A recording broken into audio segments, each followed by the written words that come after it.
आपल्यासोबत स्वतः जरांगे पाटील आहेत. त्यांच्याशी आपण बातचीत करणार आहोत. दादा, काय सांगाल? आता वाल्मिक कराड जे आहे ते त्यांना 14 दिवसांची जी आहे ती न्यायालयीन कोठडीची शिक्षा सुनावण्यात आली आहे. आता ती न्यायालयीन प्रक्रिया ती तर होतच राहणार आहे. परंतु काय झालंय, कोणची कोठडी दिली काय मला माहित नाही, कशी दिली काय. परंतु मुख्यमंत्र्यांकडे जी आशा आहे की आता ती सीसीटीव्ही पण काल बाहेर आलाय आणि सीसीटीव्ही बाहेर आल्यामुळं हा पक्का नंबर 1 चा मुख्य आरोपी खुनातला. कारण खून करणाऱ्यापेक्षा आणि खंडणी मागणाऱ्यांपेक्षा संघटित गुन्हेगारी करून करणारा आणि सामूहिक कट रचणारा हा सगळ्यात मोठा गुन्हेगार असतो. त्यामुळे मुख्य आरोपीच आता हा आहे. त्यामुळे सरकारनं याची कसून चौकशी करणं खूप गरजेचं आहे. आता ते कोणची कोठडी द्यायची काय ते त्यांचा प्रश्न आहे. त्यात का दिली असावी, का नाही दिली नसावी, त्याच्यात त्यांचे काही पर्याय ठेवलेले असतील. माननीय न्यायदेवता 100% यांना सगळ्यांना फासावर लटकवणार आहे, त्याशिवाय सोडतच नाही आणि सोडायला पण नाही पाहिजे. परंतु तपास यंत्रणांनी आता कसून प्रयत्न करून कालच्या सीसीटीव्ही हा खूप मोठा पुरावा आता सरकारकडे, तपास यंत्रणेकडे.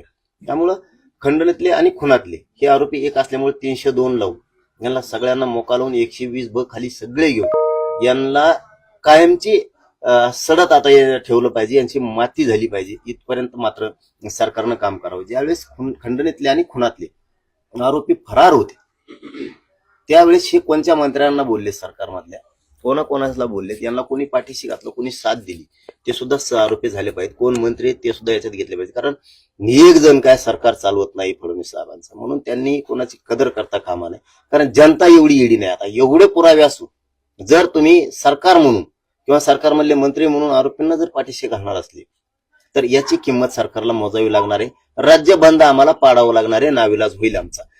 खंडणीतला आणि खुनातला एकही आरोपी सुटता कामा नये, हे सरकारला, मुख्यमंत्र्यांना जाहीरपणाने विशेष करून सांगतो. एकही सुटता कामा नये. यातला एक जर सुटला ना तर देशमुख कुटुंबांच्या जीवाला धोका आहे. सगळ्या ते मारून टाकू शकतात कुटुंबाला, म्हणून यातला एकही सुटता कामा नये. तुम्हाला पुरावे पाहिजेत किती, त्याच्यामुळे याला ना सरकारनं पूर्णपणानं आता सडविलंच पाहिजे. याला फाशी शिक्षा सगळ्यांना झालीच पाहिजे आणि यांचा पाठीराखा झाला पाहिजे. ते 2 पोलीस सुद्धा, कोण तो पाटील आहे कोण महाजन आहे, याला सुद्धा सहआरोपी केलं पाहिजे. यांना आरोपींना मधल्या काळात कोणी सांभाळलं ते सुद्धा सहआरोपी झाले पाहिजे. आणि आता ईडी सुरू झाली पाहिजे. यांची प्रॉपर्टी कुठं आहे, काय आहे, कुठून पैसे आणले, इतकी कशी, कारण ही प्रॉपर्टी त्याची नाहीची, इतकी त्याची नाही. पापेनी केलंय दुसऱ्यांसाठी, आपण फेडायची वेळ त्याला चालली. आता त्याची नाही, हे कोणत्या तरी मंत्र्याची प्रॉपर्टी सगळी. त्यामुळे हे सगळं आता याचा खुलासा झाला पाहिजे. सगळ्यांचे यांनी कसा सामूहिक कट त्या कुठल्या कार्यालयात बसून केला, कशा खंडणी मागायला लावली, कसा खून केला, पळून कसे गेले, यांना पैसा कोणी पुरवला, गाड्या कोणी पुरवले, घर कोणी पुरवले, आणि खंडणीतला आरोपी सरमाडका कोणी, हे खरमाड्या, हे मुख्य आरोपी. याला सोडू नका. आणि यांचा पाठीराखा कोण, यांनी प्रॉपर्टी कोणासाठी जमवली, खंडणी कोणासाठी मागितली, खून कोणासाठी केला, ते सुद्धा आता बराच कामा नाही. याच्यामध्ये वाल्मिक कराड यांच्या वकिलांनी एक मागणी केली आहे की वाल्मिक कराड यांना जे आहे ते स्लीप एपिनिया नावाचा आजार आहे, त्यामुळे त्यांना जे आहे ते क्रॅप मशीन देण्यात यावी अशी मागणी केली. मशीन काय, त्याला कपडे शिवतो काय, आज बसून काय त्याला काय काय आलंय, खातो इकडं, लोक मारितो, पाप केले दुसऱ्यासाठी. फेड ना आता, आता फेडावंच लागणार आहे. फक्त सुटता कामा नाही. मुख्यमंत्र्यांकडे आमचं एवढंच म्हणणं आहे, एकही सुटता कामा नाही. कोणची कोठडी मिळून दे, ते कोठडी फेटडीचं आम्हाला माहित नाही, कारण आम्ही कायद्याचा सन्मान करतो आणि त्यातलं माहित नाही कोणचीला काय आणि कशाला काय.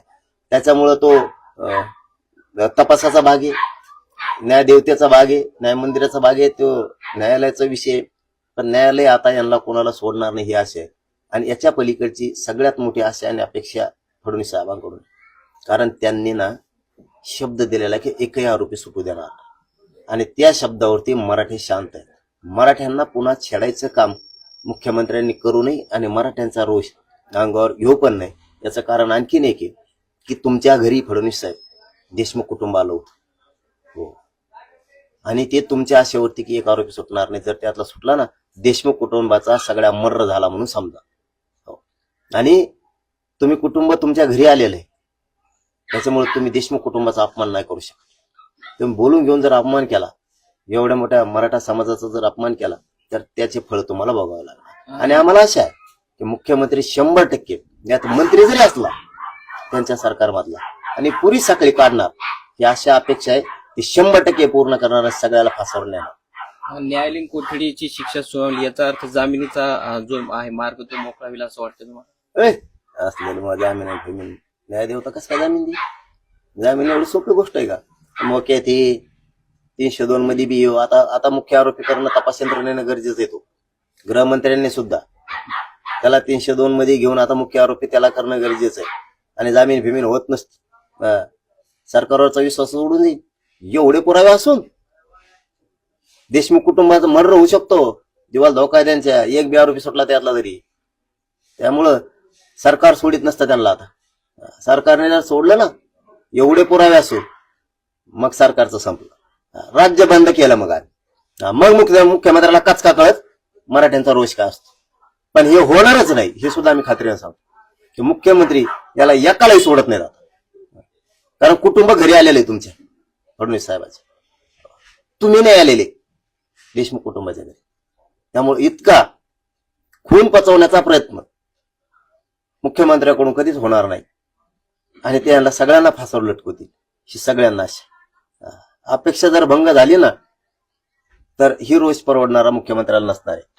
त्यामुळे 100% मुख्यमंत्री कोणाची अपेक्षा आणि जी आशा आहे त्यांच्याकडे ती कमी होऊ देणार नाही. मन जिंकतील. यांना सगळ्यांना सजा लावून धनंजय मुंडेची सगळी टोळी गुंतून 100% न्याय देतील ही आशा. वाट बघतोय आम्ही की ते न्यायच देतील. ज्या दिवशी आम्हाला वाटत त्या दिवशी आम्ही आहेत ना. कस काय देशमुख कुटुंबाला न्याय मिळत नाही आणि कस काय आरोपीची पाठराखण सरकार करतंय, कोणचा मंत्री करतो काय करतो, मग आम्ही आहेत ना. आम्ही बघतोच मग कस काय आरोपी सुट. इतके पुरावे असून कस काय आरोपी सुट. कोणची कोठडी मिळू द्या तपास यंत्रणा तुटून पडणार. सीसीटीव्ही जे फुटेज जे आढळून आलं तो मुख्य जो आहे पुरावा आहे असं तुम्हाला वाटतंय का? याच्यापेक्षा काय पाहिजे? अहो खंडणीतला आणि खुनातले हे आरोपी एकच आहेत. खून करणाऱ्यापेक्षा आणि खंडणी मागणाऱ्यांपेक्षा हे सामूहिक कट संघटित गुन्हेगारी घडून आणणारा सगळ्यात मोठा गुन्हेगार. मग तुम्हाला जर आता सीसीटीव्ही सापडले मुख्य आरोपी त्याला करा. यातला एकच सुट्टा कामा नाही. सगळ्यांवरती सामूहिक कट लावा. 120 त्यांच्यावरती लावा. 302 लावा. मोका लावा. यांचे नार्को टेस्ट करा. खुनातले आणि खंडणीतले जे आरोपी आहेत यांना सांभाळणारा कोण हे पण 6 आरोपी करा. तो महाजन पाटील हे पोलीस आहेत 2 ते बी 6 आरोपी करा. आणि ज्यावेळेस खून आणि खंडणी मागितली, ज्यावेळेस खून झाला, ज्यावेळेस 20-22 दिवस फरार होते त्यावेळेस त्यांना कोणत्या मंत्र्यांना साथ दिली आणि कोणाकोणाला फोन केले ते चार्जशीट मध्ये यायलाच पाहिजे. यांच्या प्रॉपर्ट्या कोणाकडे हे ईडी फिडी आता सगळे बाहेर लागली पाहिजे यांच्या मागं. हे कुठं कमीलोय? इतकं नाहीच आहे त्याचं. हे कोणत्या तरी मंत्र्याचं आहे त्याचं नाहीये. पाप यांनी केलं दुसऱ्यासाठी पण भोगायची वेळ त्याला आलेली. त्यामुळे याच्यातला एकही आरोपी सुटता कामा नाही. जर त्यातला एक आरोपी सुटला रे बाबा मुख्यमंत्री साहेब मग मात्र सामना आमच्या संघ.